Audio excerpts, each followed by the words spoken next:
वो राम मंदिर का मुद्दा हो या धारा 370 का मुद्दा हो, उस पर भी सर आपने पूर्ण विराम लगा। पिता के जाने के बाद जिस उद्धारण का जिक्र आदरणीय शिंदे साहब कर रहे थे, हर किसी के पास, और ये कोई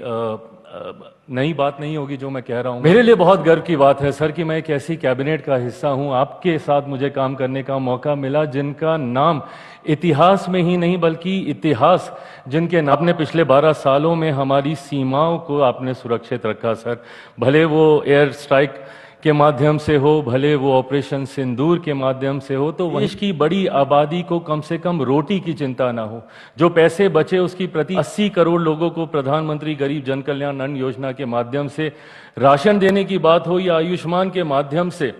5-5 लाख रुपए का मुफ्त इलाज कराना, उच्च वर्ग के ही क्यों ना हो पर उनको भी आपने आरक्षण देने का काम किया। तो वहीं सर आपने करने का काम किया, मऊ में उनकी जन्म भूमि हो, लंदन में उनकी शिक्षा भूमि हो, चैत्य भूमि हो, दीक्षा भूमि हो नागपुर में, या जहां पे आखिरी के दिनों में उन्होंने प्रवास किया। आज जब हम लोग एनडीए की इस बैठक में उपस्थित हुए हैं, 12 सालों की कई यादें हैं जो कौंधती हैं। इसकी शुरुआत मेरे पिता आदरणीय रामविलास पासवान जी के साथ हम लोगों ने 2012 में पुनः की थी, और तब से लेकर आज तक जिस मजबूती से इस गठबंधन के साथ मेरी पार्टी जुड़ी रही, उसका सबसे बड़ा और एकमात्र कारण मेरे प्रधानमंत्री आदरणीय नरेंद्र मोदी जी रहे, जिन्होंने मुझे, मेरी पार्टी को हर विपरीत परिस्थिति में संभाल कर रखा। मेरे पिता के जाने के बाद जिस उद्धारण का जिक्र आदरणीय शिंदे साहब कर रहे थे, हर किसी के पास, और ये कोई नई बात नहीं होगी जो मैं कह रहा हूँ, हर किसी के पास वो अनुभव होगा जहाँ पे प्रधानमंत्री जी ने आपको, आपके परिवार को व्यक्तिगत तौर पर प्रभावित करने का काम किया। यही सर आपकी क्षमता है और यही आपकी ताकत है जिसकी वजह से आज एनडीए एक राजनीतिक दलों का गठबंधन नहीं है सर, एक परिवार के तौर पर हम लोग यहाँ पर एकत्रित हैं। उदाहरण कई गठबंधनों के रहे 90 के दशक से, हम लोगों ने अलायंस पॉलिटिक्स देखी, बट कोई गठबंधन कभी टिक नहीं पाया। तो वहीं एनडीए गठबंधन हर बीतते साल के साथ और ज़्यादा मजबूत होता गया सर। उसका कारण सिर्फ और सिर्फ आप हैं। इसके लिए आपको विशेष तौर पर सर धन्यवाद कि आपने हम सबको इतना प्यार, इतना सम्मान दिया। मेरे लिए बहुत गर्व की बात है सर कि मैं एक ऐसी कैबिनेट का हिस्सा हूं, आपके साथ मुझे काम करने का मौका मिला जिनका नाम इतिहास में ही नहीं बल्कि इतिहास जिनके नाम से जाना जाएगा। जैसा आदरणीय चंद्रबाबू नायडू साहब ने कहा कि ये सदी आपकी सदी है सर।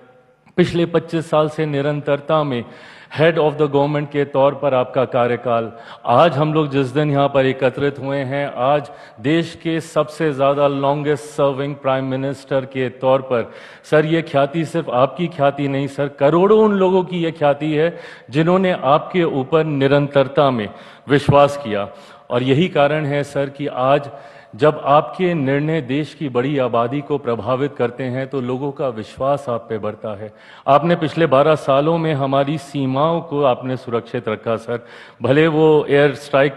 के माध्यम से हो, भले वो ऑपरेशन सिंदूर के माध्यम से हो, तो वहीं अंतरिक्ष के माध्यम से भी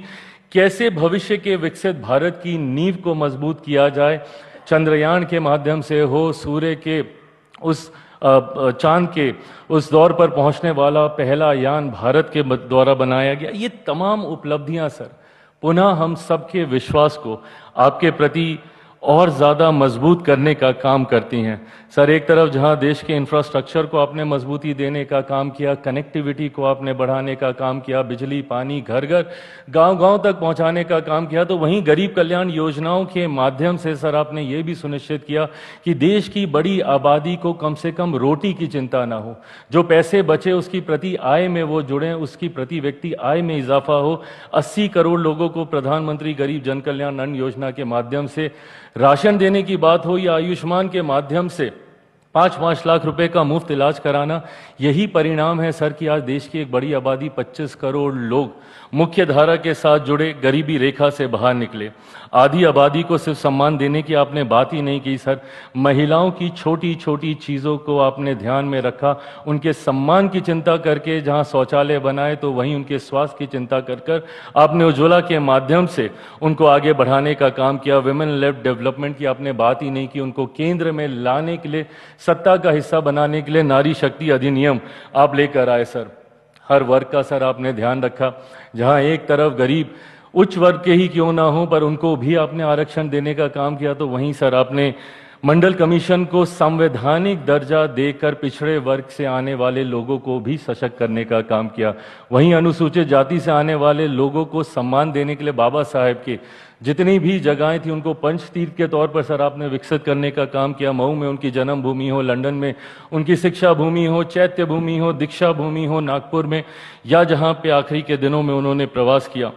ये तमाम चीजें दर्शाती हैं सर कि आपने हर वर्ग को अपने साथ जोड़कर आगे चलने का काम किया। देश की राजनीति में जितने विवादित मुद्दे रहे जैसा जिसमें मेरे जैसे लोगों ने दशकों से राजनीति होते हुए देखी, भले वो राम मंदिर का मुद्दा हो या धारा 370 का मुद्दा हो, उस पर भी सर आपने पूर्ण विराम लगाने का काम किया। आपने देश की हर भाषा को अपनाया, हर मन से हर भाषा में अपना संबोधन दिया, हर वेशभूषा को आपने सम्मान दिया सर, भले वो साफा हो, पगड़ी हो, मैं जहाँ से आता हूँ हमारा पाग हो, या गले में गमछा हो, आपने हर उस चीज़ को सम्मान देने का काम किया सर। खाद्य प्रसंस्करण मंत्री होने के नाते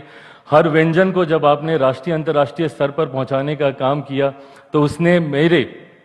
कार्य को आसान किया। आपके सपने को भारत एक ग्लोबल फूड बास्केट बने, उसके लिए सर आपने हर उस व्यंजन को सम्मान दिया। झाल मूढ़ी हो सर, या हमारे यहाँ का मखाना हो, मखाना बोर्ड भी आपने बनाया, श्री अन्न हो सर, या सी बकथॉन हो, ये तमाम चीज़ों को सर आपने राष्ट्रीय अंतर्राष्ट्रीय पहचान दिलाने का काम किया। मैं सर एक बिहारी होने के नाते ये ज़रूर कहूँगा कि आपने जिस तरीके से मेरे राज्य को हाथ पकड़कर मुख्य धारा के साथ जोड़ने का काम किया, लाखों करोड़ों की परियोजनाओं को न सिर्फ आपने उसका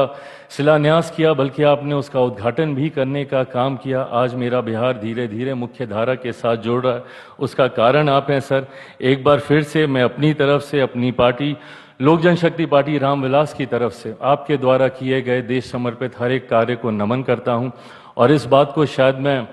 पूरे confidently on behalf of every NDA ally party मैं सबकी तरफ से कह सकता हूं कि सर एक बार फिर से 2029 में हम सब मजबूती से आपके नेतृत्व में सर चुनाव लड़ने के लिए तैयार हैं। आप आगे बढ़ें सर, आप स्वस्थ रहें, दीर्घायु रहें, ये हम सब की शुभेच्छा है, और आपका आशीर्वाद मार्गदर्शन हम सबको ऐसे ही मिलता रहे, ये हम सबकी इच्छा है। थैंक यू सर, नमस्कार।